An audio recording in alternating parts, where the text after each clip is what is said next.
And we are live. Welcome back, ladies and gentlemen. I am one of your co-hosts, Blake Ruffino. Alongside me is the Skip Bayless of college football, Joe DeLeone. Good evening.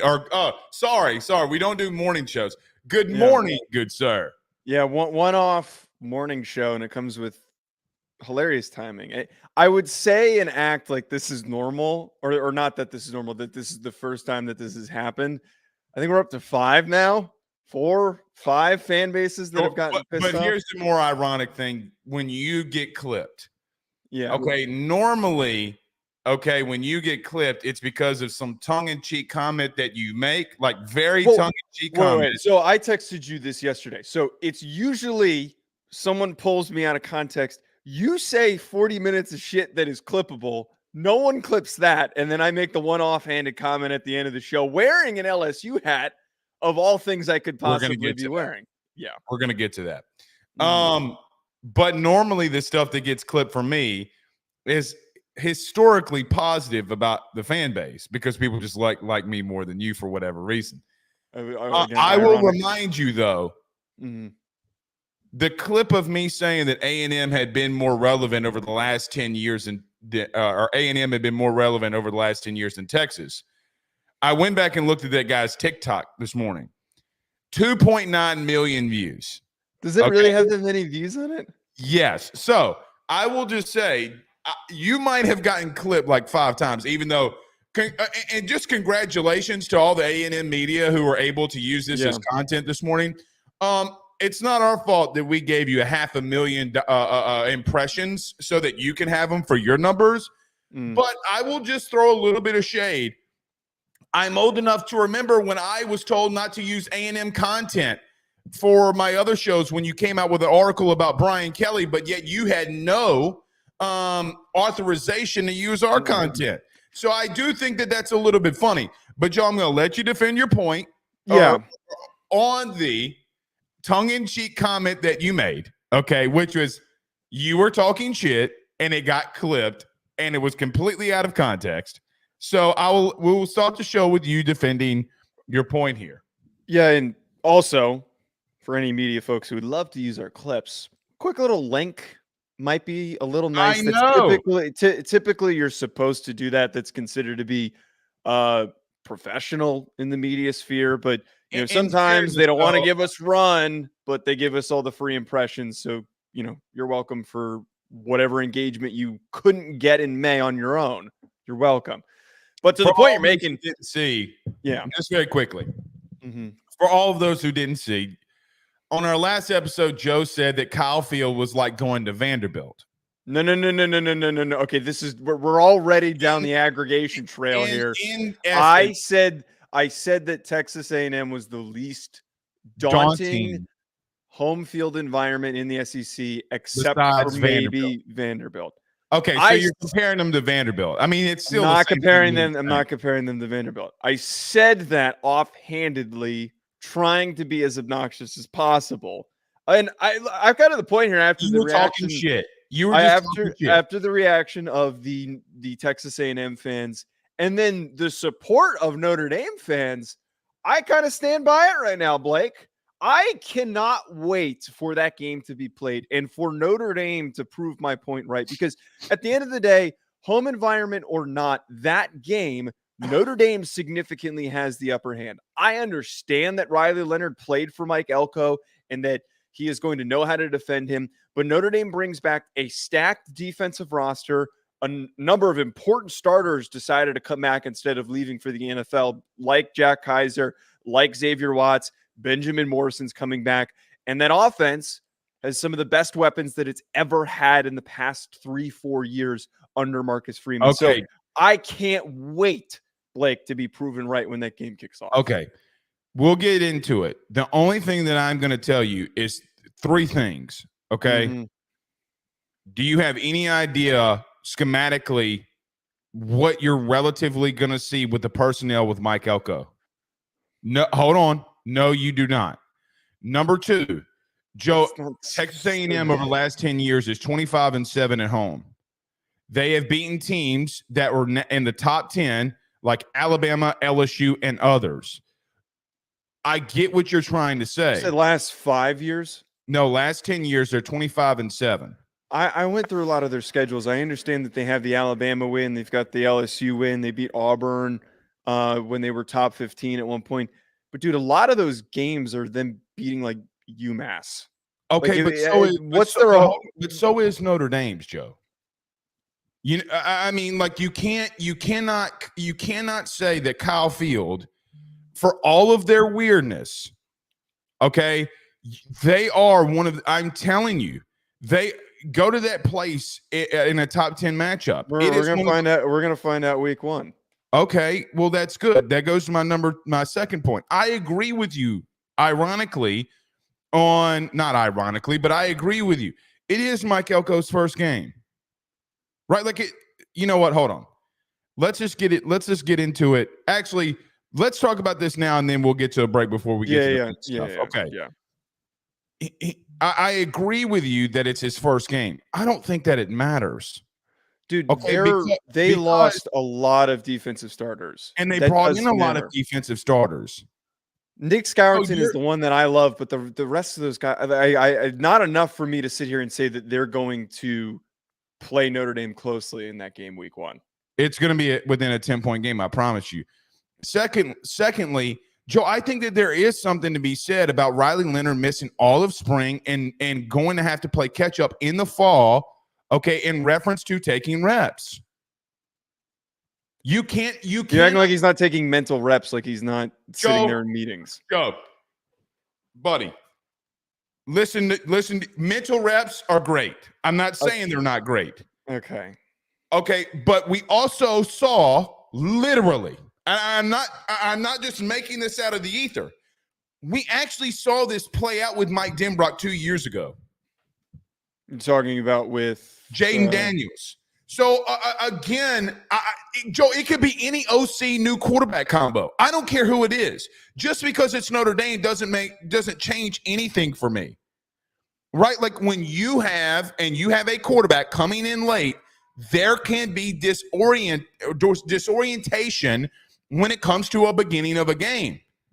Joe, this is what I fully believe about that game. I think it's very close, very, very close in the first half. And I think because Notre Dame is so much better depth-wise, in the second half they take over. But to say that we have not seen in college football quarterbacks and OCs that are for the first time doing their first start, especially in the portal era, Joe, historically, those first games do not pan out in the first half or the first couple of games well. You know who's going through that same exact thing? A&M. The only difference is that Weigman does have a connection with about 2/3 of his offense already. So but this is also leads into why I have such confidence in Notre Dame in week 1 is that you're also losing 2 of your best receivers. You're losing Anaya Smith. You're losing Evan Stewart. Okay. I really like Connor Weigman. And again, by the way, this is the one thing that keeps getting removed. And then a lot of the Texas A&M fans blew past my tweet to still keep shit talking me yesterday. I am bullish on what Texas A&M does under Mike Elko. I think I was one of the few folks that when we reacted very glowingly of them. I gave probably I saw a lot of people give like low B- grades on that hire and complain about it. Even Texas A&M fans complained about the hire and saying that it wasn't a big enough of a splash. I think that is going to pay tremendous dividends, and because he is a very good football coach. But first game back, Colin Klein stepping in, calling the plays. You're losing your 2 best receivers. Notre Dame has a top 5 secondary in college football going into next year. They're going to have a really tough damn time throwing the ball, and I don't know if I can feel any better about them running the ball. I think that Notre Dame's offense is going to be an eye-opener for a lot of people in college football. I feel like we're having the same exact conversation that we did a year ago about Notre Dame. I fully... Okay, but a lot has changed, Blake. A lot's changed since you know what? Your top 5 pick left tackle's not there and going against Nick Scourton. Yeah, but our offense got better, and we had a better offensive coordinator and a better quarterback. Seen it play out. Jane Daniels, Malik Neighbors. That could be said about you haven't seen it play out. That could be said about all 130. I never do this with Notre Dame. Okay, I never do this. So you can't act like that. That this is a. You're doing it right now. Exactly. I'm doing it when I have Okay. confidence, when I feel You confident. mean to tell me that you have a lot of confidence. You've put Nick Scourton in the top 15, 20 of your picks on your draft show, okay? And you're replacing a left tackle, and you don't think that that's significant? He also played at Purdue last year and was like one of the only defense players that they had. That just because you have one of the best defensive players doesn't guarantee you a victory. I didn't say that it does, Joe. I never picked A&M. Okay. Let me say this, though, and I want to get this completely out of the way, because you, from an executive decision between the both of us, I would assume, you have taken off the LSU hat. Just for today, okay? For everyone who was mad about him wearing a Tigers hat, it was because he was man enough and wasn't a pussy, and he wore the hat because he lost a bet. Let me say this. LSU in this process got caught with a couple of strays.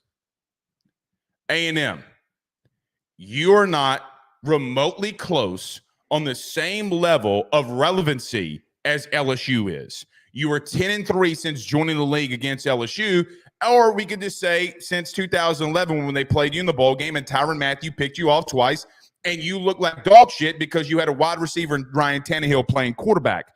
The thing about A&M that I will always say, you had no big understand, and Joe, this was a microcosm of what the national media or media in general does.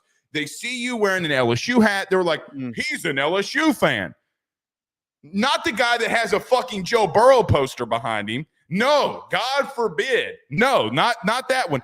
By the way, my best friend in this entire world painted this, okay, because he knew how much, like 19 meant a lot for me as a media member. Okay, it's what boosted all of this. Okay, for me, that I owe that dude a lot of shit.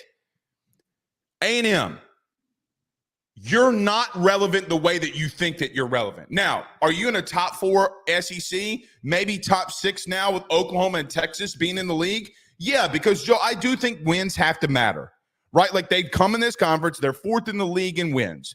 Wins have to matter.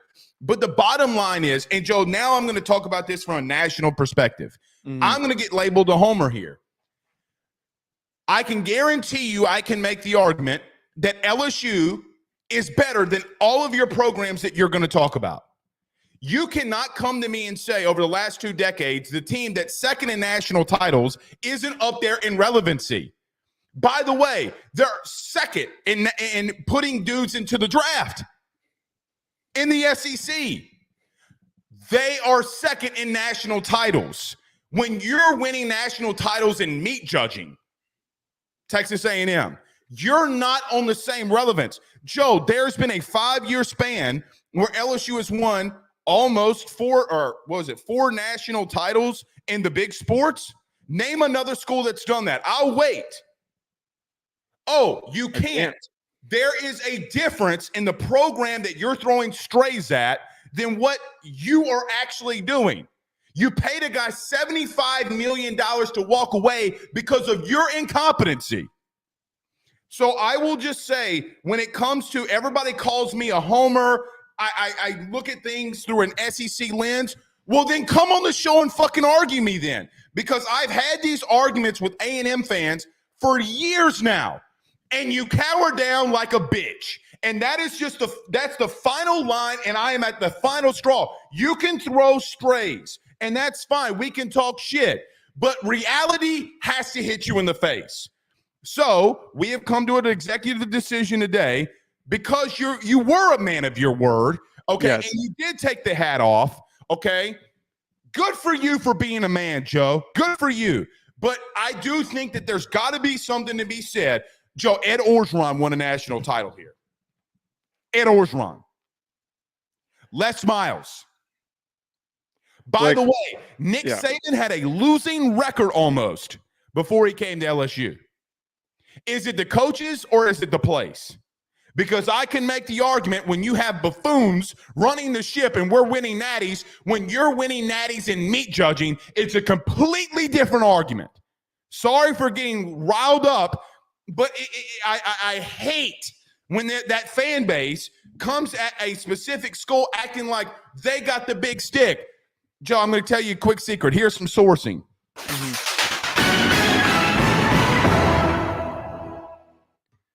Everybody says that the Texas A&M and Big Ten talk was bullshit. Are you sure?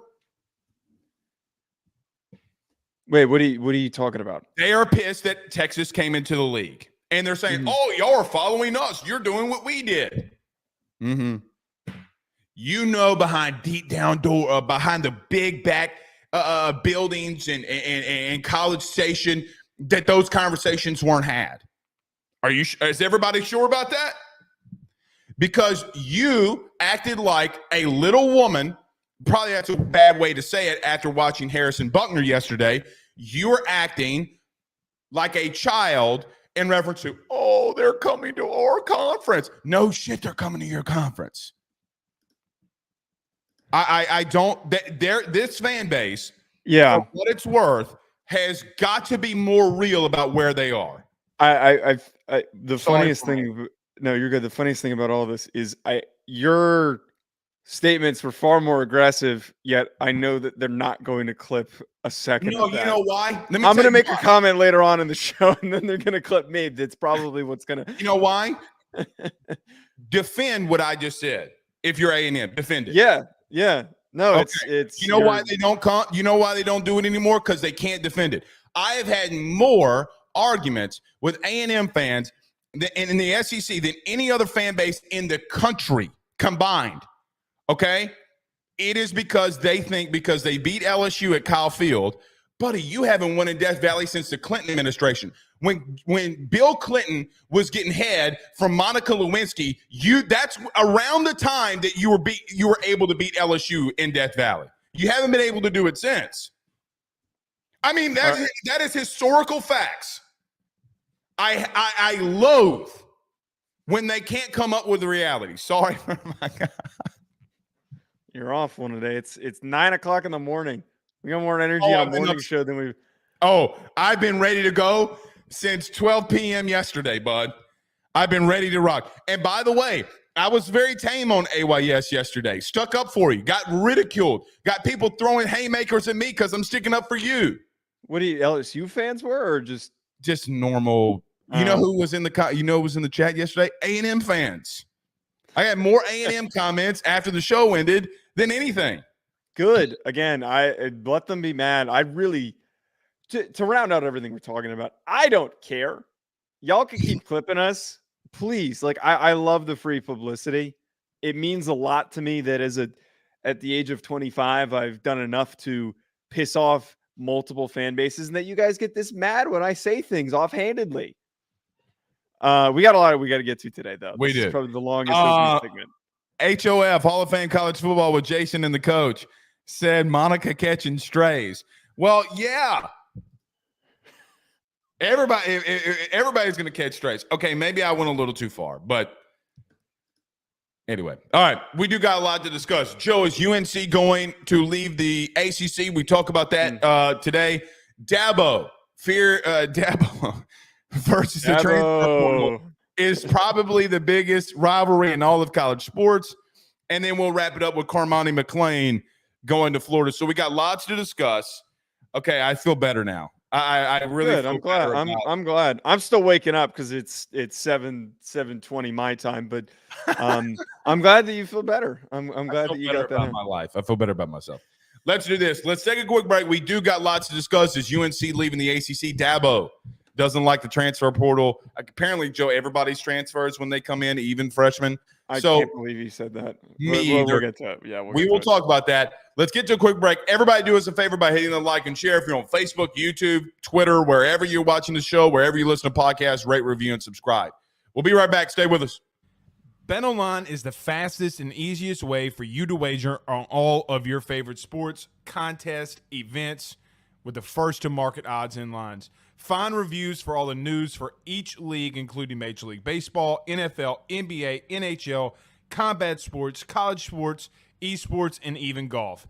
BetOnline continues to be the top online resource for all of your sports information for live in-game betting, props, and futures. Head on over to BetOnline today and use your mobile device to join and make your first sports bet. Use our promo code BELIEVE50. That's BELIEVE50, BLEAV 50 to receive your 50% off welcome bonus on your first deposit. That's betonline.ag. Betonline.ag. We're back. All right. Joe, let me just say this very quickly. Do you care who's on the cover of College Football 25? Did you see this big argument yesterday? I think that the three guys that they picked make the most sense because you're getting an SEC guy, you're getting one of the best quarterbacks just returning, you're getting Travis Hunter, who's probably the biggest name in the sport amongst casuals, and then Donovan Edwards was a badass MFer who runs people over. So and a national champion, a team, a kid from the, and you know what else it symbolizes? NIL. Yeah. I don't know why anyone would think that they wouldn't go with those three guys. The two kings of NIL, the Heisman edition. You know, like, hey, these. Well, guys, they might still. The reveal's coming today. They might, right? Let me just say this: they could put Barney, the big purple dinosaur, in that sumbitch. I'm still going to play until my fingers fall off. Like, I don't care. I am going to beat Notre Dame 517-0. All right. That's not happening. It will happen. I'll put it on junior varsity. Okay. All right. Anyway, here we go. Joe, a lot of things are being discussed with the ACC this week. One being is North Carolina, the new school that wants to leave the conference. Now, Jim Phillips came out with some comments yesterday saying that we're still in a really good spot. I don't know how that is if everybody wants to leave. But what are your thoughts about now with all this realignment that now North Carolina is wanting to leave the ACC? So we talked about this not that long ago. This was about a month and a half. No, 2 months ago, maybe, that we talked about the capability of this. And it was mostly scuttlebutt of North Carolina expressing interest in leaving the conference. And then more importantly, them being the more highly pursued athletic department to bring in rather than Florida State and Clemson. And it makes sense. They're extremely successful in all the other sports outside of football, and they're competent enough at football that they'd be able to show up and compete and maybe put together 7-8 win seasons if they did join the Big Ten or the SEC. But as ACC meetings are getting heated, Blake, right now, there is a lot of commotion and drama that is going to ensue throughout the rest of this week. And Dave Boliak, who's one of the trustees, there was a quote that he told WRAL. This is in Ross Dellinger's article on Yahoo Sports. I'm advocating for that in talking about leaving. That's what we need to do. We need to do everything we can do to get there, or the alternative is the ACC is going to have to reconstruct itself. I think all options are on the table. Reconstruction is referring to an incentive-based model in which the top teams make more money than the lower teams. Look, this is a whole messy ass situation. And one thing that we talked about 2 months ago is that it wasn't necessarily the premier teams that led to the death of the Pac-12. One of the biggest catalysts for movement was because Colorado jumped to the Big 12. That was what started everything falling apart. So we need to pay close attention here. North Carolina, to me, is the bigger red flag than Florida State and Clemson because they really, really control the cards, and certain entities are going to do whatever it takes to get them involved. You know what also it symbolizes to me? You know what the first thing I thought about when I read that article? Are they about to lose their court case? Can I tell you why? Why would you bring up change? Like when I heard the statements basically that are coming from North Carolina, why would you bring up that? Okay, well, look, we want to leave, but we'll stay if you restructure how you're divvying up revenue. The only reason, in my opinion, now I could be wrong in this, but why would you say that if you know that Florida State and Clemson are about to win this court case and that you can get out and then go make more money? I don't think that they're going to win, and I think that they'll have to pay to leave. I do think the ACC needs to restructure itself, and I think it's the best for all parties involved. And Joe, this goes to the point that we said in the very first comment or time that we talked about this, and I came out and said, Florida State cannot win this. They're going to have to buy their way out, right? And that was what we what we had discussed. But Joe, I'm not going to really give a take, but I would ask you to just like ping this off of you, pause. Why would you make that? Why would you make that statement if you're UNC that, hey, we'll stay if you redo revenue? Like, does it feel like that they're kind of, I'm not going to say conceding, but do you get where I'm coming from? Like, why would you even make that statement that you're like, hey, we'll stay, just give us more money? Well, if you knew that there was an avenue out of this conference. I think it all comes down to, more than ever, modern college football is now hyper focused on revenue, to the point where fans and we're sitting here talking about revenue. That used to not be something that was really discussed. You know, talking heads wouldn't spend time talking about conference realignment because of revenue disparities amongst TV contracts. Right. So I think that it all comes down to, as you're mentioning, uncertainty of if they'll be able to get out. I believe the price tag is like $550 million, something along those lines. Ridiculous. If they did try to move. So I think they're trying to use this, the threat of trying to leave at all costs, as it's been phrased, as a way to motivate some of the other, or not some of the other, the ACC to make some shift and changes, and the other programs in the ACC to agree to accept less money if they're not performing well on the field, which they should do that, because if UNC, Miami, Florida State, and Clemson all leave, nobody's turning on ACC games. More importantly, a lot of these football programs that are inconsistent and not very good, your biggest crowds are typically when those programs show up to play. So you need to keep them at all costs. No, I mean, this is all money motivated. This is what it all comes down to, which is nauseating that we keep talking about it. Well, I do agree with Hall of Fame Jason and the coach in here. It says, contrary to FSU's popular belief, not everything revolves around them. And I think that he's right there, because, Joe, they think that they can just do and say and look, I don't get their fan base. Like, I really don't. I think they're more cocky than they actually are. They're the guy at the bar who drives a jacked up truck because they have to overcompensate for things. But the bottom line is, I do think that the SEC does get involved with this. I told you that I'd heard through a lot of sourcing that's now coming out to play here that the SEC putting a building in Charlotte. What is that about? Oh, well, they want to be in Tobacco Row. So I do think that I think everybody needs to keep their options open. The only thing that I would say that if I don't know if I'm any of those schools that I even join a conference. You know, Joe, I remember when I was growing up, a lot of these schools weren't in conferences. Florida State didn't used to be in a conference. They used to be independent. Like, I just, for whatever it's worth, I think that everything that was said yesterday from UNC, okay, came with a massive but. But if you give us more money, we'll stay. And, okay, so you're telling me you don't really want to leave. You don't really want to leave. What you're really telling me is, hey, I don't think SMU, Stanford, whoever in the hell, should be paid more money than us. And that's fair. That's 100% fair. You know what's ironic in all this, though? What? I think it's funny that everybody in all these schools and universities are fighting over money, and they're getting mad that kids are asking for the same thing.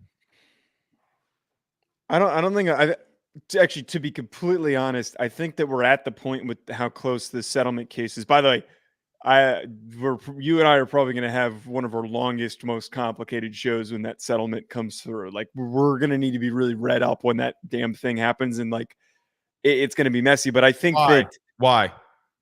Because the settlement comes through, it's very likely there is going to be a revenue sharing model that is going to be presented. But this leads into what I was just about to say. I think that going through aren't the same things, and that's been my biggest complaint with everybody. But the whole, one of the biggest pieces to the settlement, and I think what is going to be important for it to being agreed upon, is a proposed revenue sharing model. Like that is something that needs to be included. But what I was kind of like leading in with that is, I think that these administrations and these schools are far more supportive of paying athletes than they've ever been.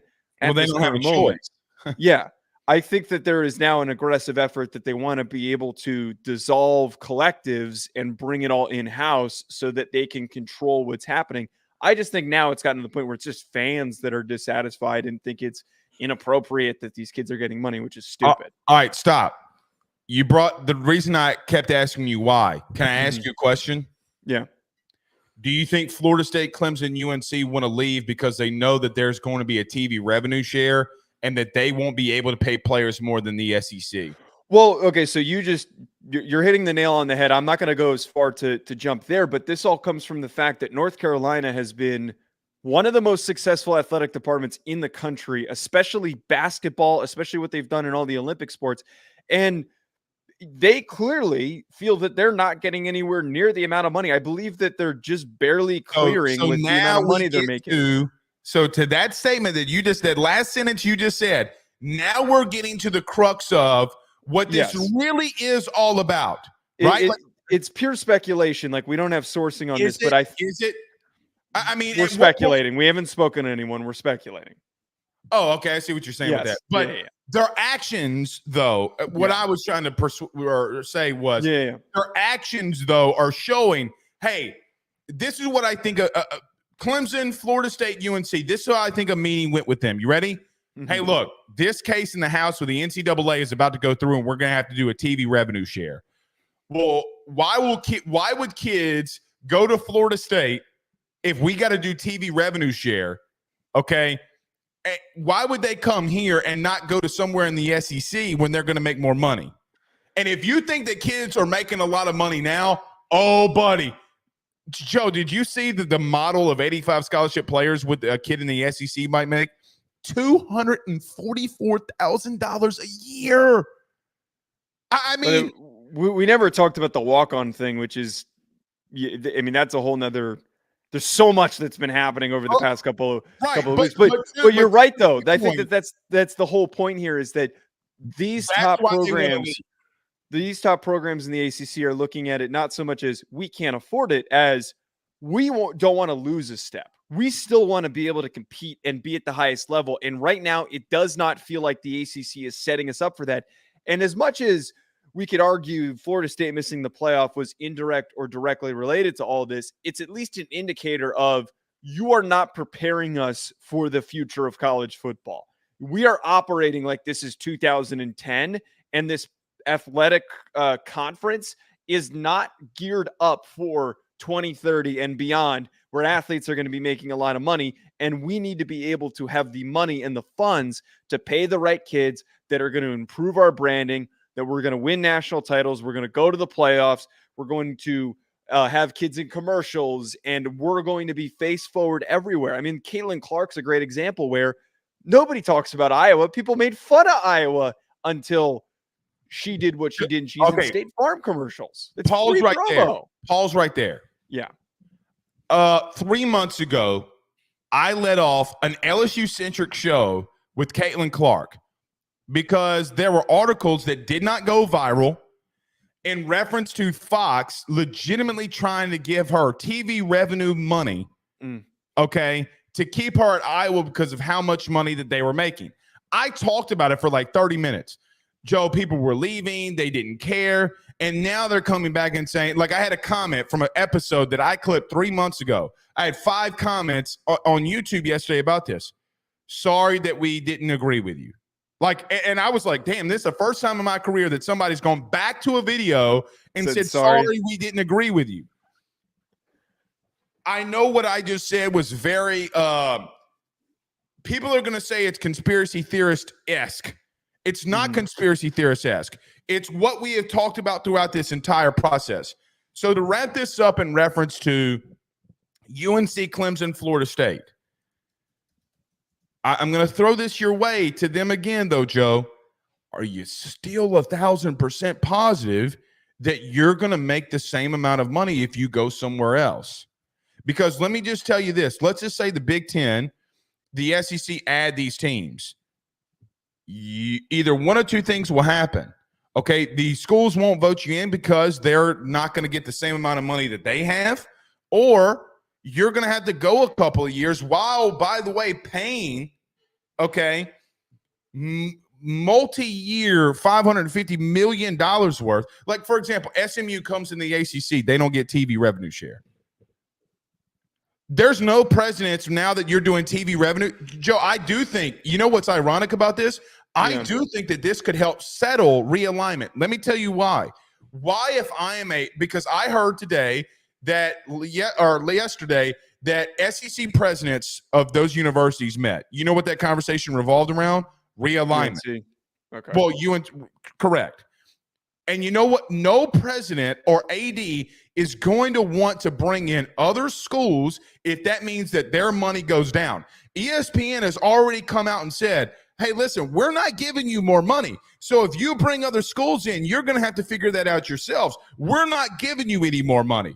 So if I'm a president of Alabama, Texas, A&M, name Georgia, name the school, why would I bring you in?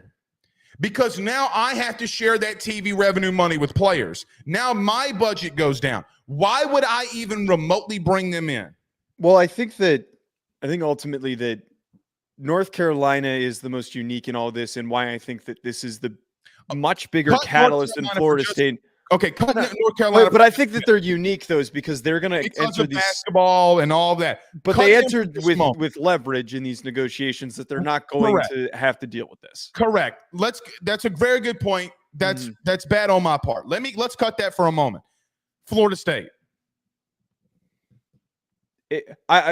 So you bring up a part of this that I don't think that the exit route for Florida State and Clemson is as readily open as I think that they hope that it would be. Look, at the end of the day, and I was on TJ Pittenger's show yesterday, and we talked about this. He hasn't published it yet. TJ. Shout out to TJ.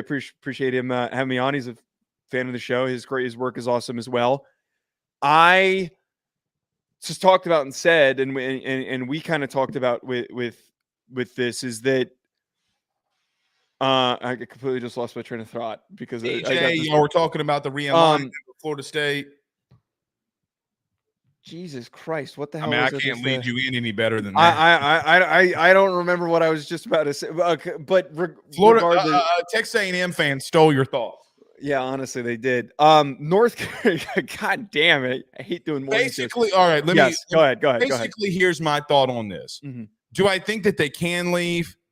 Do I think that they can come up with a? Wait. I remember what I was going to say. I don't think that this happens as quickly as everybody thinks that it will. I think that because of that's where I was going. The length of the contract, and that revolves around my first point with UNC. Mm-hmm. Why would you make that comment about, hey, well, just give us more money if it's that relatively easy to leave them? The ACC, to their credit, and nobody wants to listen to this, I think that they have more leverage than people think that they do. They do. People saw what happened with the Pac-12 and immediately assume that the same is going to happen, but they're discounting how hard it is to get out of a big contract like that. Put your hand down. You know who's being ultra quiet in all this? Miami? Them too. But I think Miami, no. Don't be surprised if the SEC did make a push. Greg Sankey's push, I promise you, is going to be UNC and Duke related. Or because Virginia. Or Virginia, correct. I do think that he feels that he's settled in football and wants to push basketball to the forefront too. By the way, the schools are really good in baseball too. And Greg Sankey is a really big baseball fan, so I'm just going to throw that out there too. All right, let's get to Dabo Swinney here, Joe. You ready to yell at Dabo that I know that you're probably going to do? Let's do it. Dabo Swinney had some very interesting comments yesterday when it came. Well, I mean, I guess really kind of pick a day for Dabo Swinney, but he's standing his ground when it comes to the transfer portal and not adding players. He said yesterday, and I'm just paraphrasing, well, every new player that comes into their school is basically a transfer. I get what he was trying to say. But Joe, look, we've had these conversations before. We got to circle back to him again. What are your thoughts about Dabo Swinney and his reluctancy to go into the portal? Yeah, the comments that he made yesterday really sparked a lot of people and a lot of outrage because, and shout out to Jake Crane for being one of the first people to talk about it on his show. Because I said to you pre-show yesterday, I was like, hey, we should talk about this. They spoke about it on their show, and then Dabo comes out with the comments. So it was hilarious catalyst of events here. Man, he knows how to spin shit so quickly. He knows how to spin shit so quickly. And it goes even further than him making the comment, oh, well, technically high schoolers are transfers coming into our football program. He also, and I commend him for being positive by bringing up the graduation rates of players. But man, like we're talking about football here, like, and he's talking about how the graduation rate was so high for one of his most disappointing seasons as a head coach. Like he is so great at deflecting, Blake. So great. I'm not going to sit here and say that Clemson is in a position where their roster is as bad as like Wake Forest. It's not. That they have recruited well enough where they are going to be good and competitive and have a top 4 roster in the ACC this upcoming year. Mm-hmm. But what's disappointing is that the expectation that we're used to seeing is that Clemson is good enough to compete for a national title. This is not a team that is going to go to the playoff in 2024. All of the other teams around them have had equal high school recruiting classes and then have aggressively boosted their rosters thanks to the transfer portal. We're talking about Florida State. We're talking about Miami specifically. Since 2022, per 247 Sports, Blake, they have finished 14th, 15th, and 15th in the rankings for team recruiting. You can do what you want with those numbers. People like to argue that they don't mean anything. At the end of the day, industry experts say that they're more middle of the top 20 than they are in the top 5. They're not recruiting at the same level that we're used to seeing. All this comes back to is what I have yelled about and why I have just not bought in with the bullshit that Dabo has peddled, is that he is coaching like this is 2010 and it is 2024. And he refuses to get caught up with the times. And I'm sick of people apologizing for him. There should be no expectation that they're going to get back to where they once were. This is the expectation going forward. I'm going to say a positive thing about About Dabo Swinney before I get to any negatives. Good on him for standing by his beliefs. Good for him. I mean, cool. Joe, nice. That's wonderful. Can I make another thing? Joe, I talked about this yesterday. I'm going to bring it up again. You know, we stand up and say, we got to have regulation for the portal and NIL. And then we never talk about the coaches that tamper. We never talk about the collectives that tamper and the money that's being paid. Dabo said that this is not the way that college football needs to be run, and I'm taking a stance. I got to be honest with you. Wait. Are you implying that he is tanking his team? No, I didn't say that. Okay. I think that he has a belief that if you do this, it hurts college football, and he's standing his ground. Okay? Regardless, Joe, if we agree with him, which we don't, or not, there comes a respect factor that I do have for him in reference to standing his ground. Now, is it beneficial for football and wins? No, it's not. It legitimately isn't. Okay. And everybody agrees with that. But the man has come out and said that he doesn't agree with it. He doesn't agree with the way that college football is being run, and then he wants to make a stance. Well, it's going to come of one of two ways.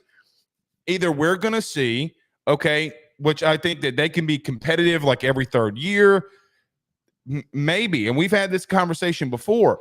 But when he's not replenishing his program to make the consistent runs that they had been making, and it's gonna really hurt his program.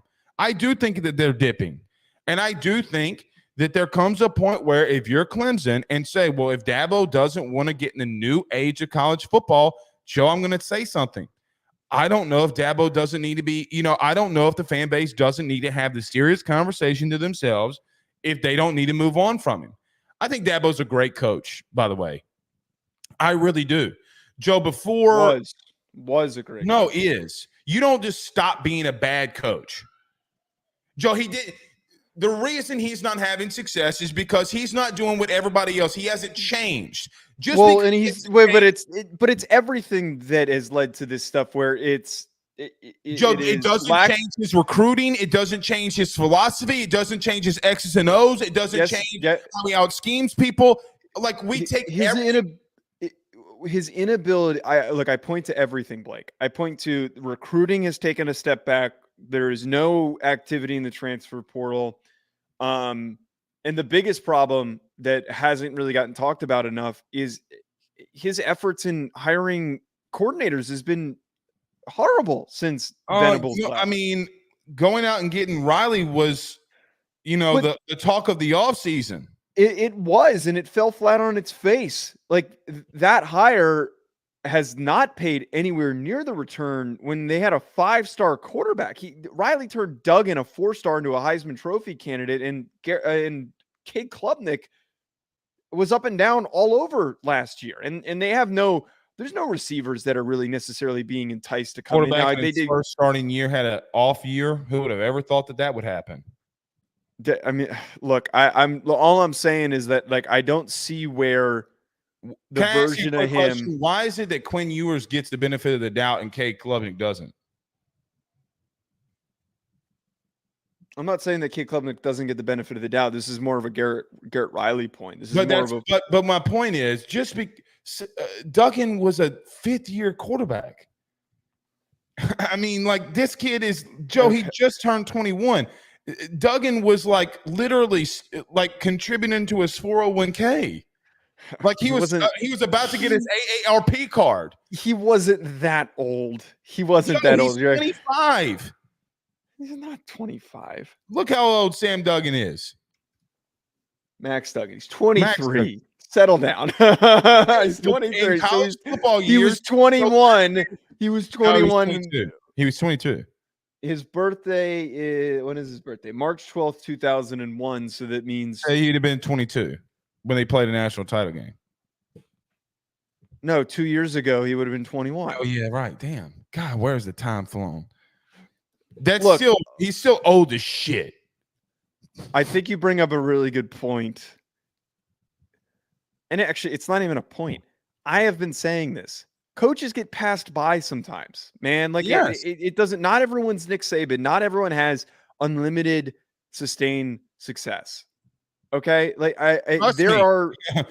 Trust me, I know. We literally had a Les coach. Miles is a great example. In the comparison, people are saying that he's less. But here's the problem I have when people shit on Les Miles. I understand all the crazy, creepy shit that he did that came out later. Les Miles was a sumbitch. Like that, I mean, bro, his teams were tough. He wouldn't spare money in recruiting. You can make fun of Les all you want to. Dude would not, those teams were knocking dudes' heads off. Okay? So I get when people try to make that comparison. Dabo ain't recruiting the way that Les was. Les just wouldn't innovate offensively, which killed him. The problem that I have with Dabo, Joe, you got to go into the portal. You got to make your team better. You're doing no one on your team any benefit by not bringing in really good players. However, I do understand where Dabo's coming from. Joe, he has been consistent. I don't agree with him. I understand. I think that when I say that I understand where he's coming from, doesn't mean I have to agree with him. Joe, I do, what's crazy is you've had the same comments and I've had the same comments in reference to, hey, man, some of this stuff that's happening in college football is killing it. He's making a stand on it, and it's going to kill him. It's a slow, Joe, it's a slow death. I get what you're saying, but Joe, you cannot say. He doesn't deserve to be depicted as some sort of hero, some martyr that is saving the world or trying to save and dying on this hill. He's never come out and said that, though, Joe. He's never come out and said that. But here's the God's honest truth. And you cannot. I just think he's stubborn and he's getting caught on it. That's all this is. That is true. I'm not saying he's not stubborn. But what I also would say is you can't come out here and say that everything needs to be regulated and college football is broken and needs to be fixed. And when someone makes a stand by themselves and doesn't care what anybody else says, you can't say that he's wrong. Joe, you've come on the show numerous times saying that we need regulation. He is not feeding into the beast. Yeah, but he is not going to. Why do you always force me to stick up for Dabo, even though I don't agree with him? I don't know, man. You're choosing to do this. You don't need to. It's stupidity. Any good coach is going to cheat when there's an opportunity to do so, and we're seeing that right now. Two things can be true at once. You can't, Joe. I think that I mean this as humble as I can. Let me put down my pencil before I break my second favorite pencil, which you made me break the other one. You can't. I think it's very hypocritical for us to come out here and say that there needs to be regulation, and then when a coach stands on saying, "Hey, I'm going to stand up for regulation, and I'm going to stand up for not doing what everybody else is doing, even if it costs me wins." But I don't think that he's doing that. I think he is doing that, Joe. He is doing that, and you know that he's doing that. You know that he's pompous enough that if he was actually trying to make a statement, why he would else come isn't out. He doing it? Tell me why he's not doing it. Because he is stubborn and he sees things rapidly changing around him. He's stubborn behind what? Give me the reason of why he's stubborn. He's stubborn in the sense that he doesn't want to currently. It's all off of him not wanting to currently adapt. It's not off of him saying, "I don't like where the game is going." It's him saying, "No, give me the real reason." What has he come out and said? I can go to article upon article. He hasn't said anything. That's the point. He says dumb shit like that he's taking in transfers from high school. He deflects and runs this circle.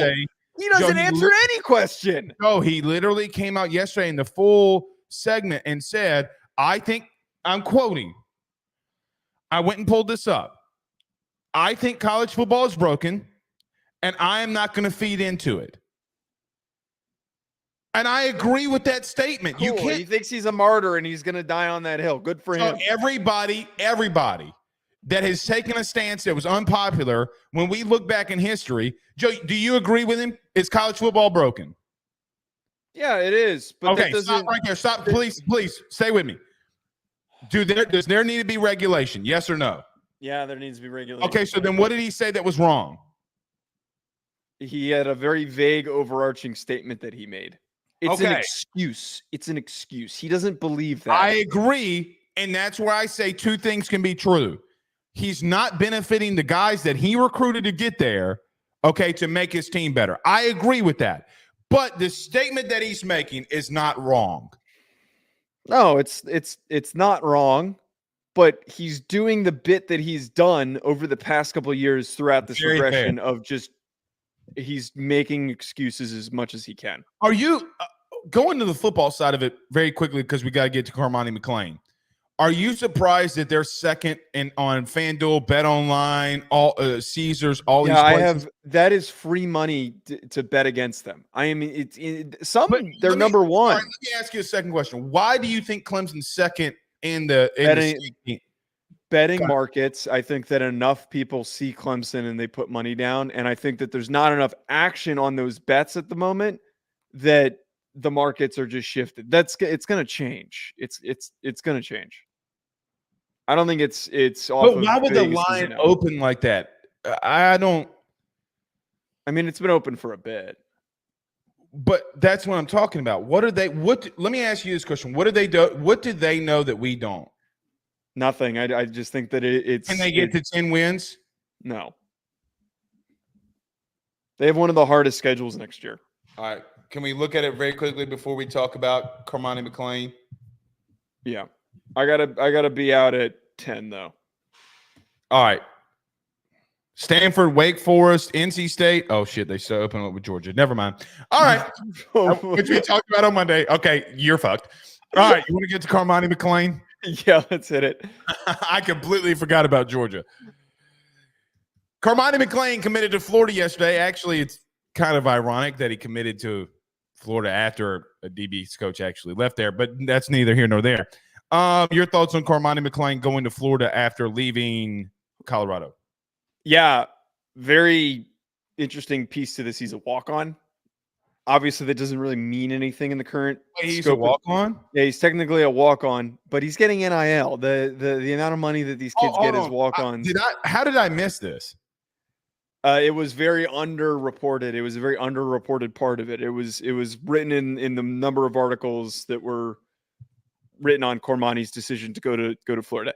Look, I think that at the end of the day, this is better for a kid like this to be closer to home. It sounds like that his camp of people that are supporting him are trying to be very hands-on so that he can succeed.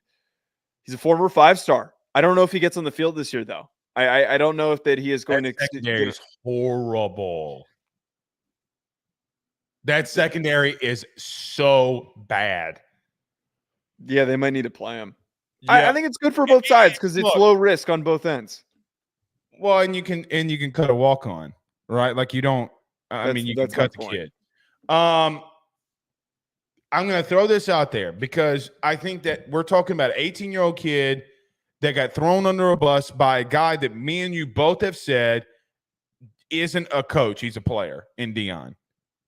Oh, the kid doesn't practice hard enough. Well, your sons are missing practice for NIL opportunities. What's worse, not practicing or not showing up? So I am not going to label the kid as an issue. And, Joe, I have 2 children. Yeah. 2. All right? Anybody that spends time with their children knows you got to give a lot of grace. A lot of grace to kids. And I'm going to throw him in this lump. Why was he a 5-star?